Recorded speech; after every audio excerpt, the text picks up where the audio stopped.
प्यारे बच्चों, आज हम लोग कुछ बहुत ही इंटरेस्टिंग वर्ड्स सीखने जा रहे हैं।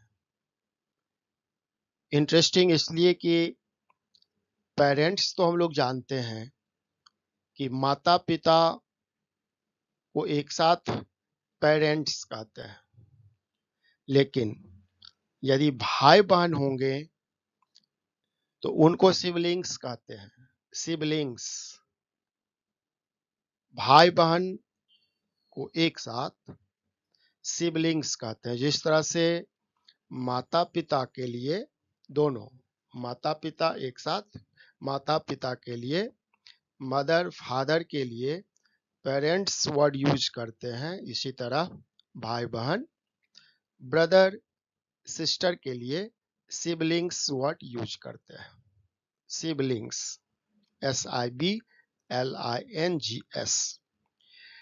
इसी प्रकार पति पत्नी के लिए, हस्बैंड वाइफ के लिए स्पाउसेस, स्पाउसेस वर्ड यूज करते हैं। यानी जिस तरह से मदर फादर को एक साथ हम लोग पेरेंट्स कहते हैं, इसी तरह से हस्बैंड वाइफ को स्पाउसेस कहते हैं। दादा दादी, नाना नानी, इन्हें इंग्लिश में ग्रैंड मदर और ग्रैंड फादर कहते हैं। और इसी तर्ज पर इन्हें कंबाइंड दादा दादी को ग्रैंड पेरेंट्स कहते हैं। यानी जिस तरह से हम अपने मम्मी पापा को पेरेंट्स कहते हैं, पेरेंट्स एक साथ माता पिता आते हैं, इसी तरह से दादा दादी हो या नाना नानी हो, ये ग्रैंड पेरेंट्स में आते हैं, ग्रैंड पेरेंट्स कहलाते हैं। भतीजा भतीजी, यह भी सीख लीजिए कि भतीजा को इंग्लिश में नेफ्यू कहते हैं। नेफ्यू, बहुत बच्चा को यह नहीं पता है कि भतीजा को इंग्लिश में क्या कहते हैं। तो नेफ्यू हिंदी में भी लिखा हुआ है, प्रोनाउंसिएशन नेफ्यू, NEPHEW, नेफ्यू। और भतीजी को इंग्लिश में नीस कहते हैं, NIECE, नीस। और दोनों के लिए, भतीजा भतीजी एक साथ के लिए निबलिंग्स कहते हैं, निबलिंग्स।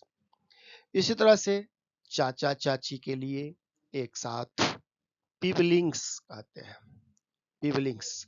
तो ये बहुत इंटरेस्टिंग वर्ड्स है जो हमें जानना चाहिए, और डेली लाइफ में भी खास करके parents, siblings, spouses, grand parents, ये जो वर्ड्स है इनका तो बहुत यूज हम लोग करते हैं।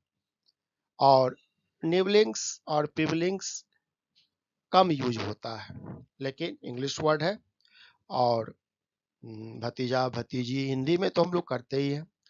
और नेफ्यू, स्पेलिंग पर ध्यान दीजिए, नीस स्पेलिंग पर ध्यान दीजिए, और इसको बार बार पढ़िए और लिखिए। इसको याद करने के बाद थोड़ा इस पर समय दीजिए और सोचिए। हम तेज तभी होंगे पढ़ने में जब हम टाइम देंगे। बच्चा कितना भी इंटेलिजेंट हो, कितना भी ब्रेनी हो, लेकिन यदि वह समय नहीं देगा, तेज नहीं हो सकता। अब नेफ्यू बार बार हमको लिखना पड़ेगा, कुछ बार लिखिए जिससे स्पेलिंग याद हो जाए। नीस बार बार लिखिए, स्पेलिंग याद हो जाए। स्पाउसेस, सिबलिंग्स, पेरेंट्स, ये सारे वर्ड्स बहुत ही कॉमन वर्ड्स है आज के डेट में, इसीलिए इसको बार बार पढ़िए, टाइम दीजिए। और जब आपको याद हो जाए, लिख भी लिए, तो अपने छोटे भाई बहन से या बड़े भाई बहनों के बीच में इन वर्ड्स का चर्चा कीजिए। एक दूसरे दोस्त के साथ आप पूछ भी सकते हैं कि माता पिता को एक साथ तो पेरेंट्स कहते हैं, तो भाई बहन के लिए क्या यू वर्ड यूज करेंगे, तो सिबलिंग्स यूज करेंगे। इसी तरह से आप पूछिए कि बताओ भतीजा को इंग्लिश में क्या कहते हैं, भतीजी को इंग्लिश में क्या कहते हैं, क्योंकि हम सबको इंग्लिश में तेज होना है और जीवन में आगे बढ़ना है। Thank you.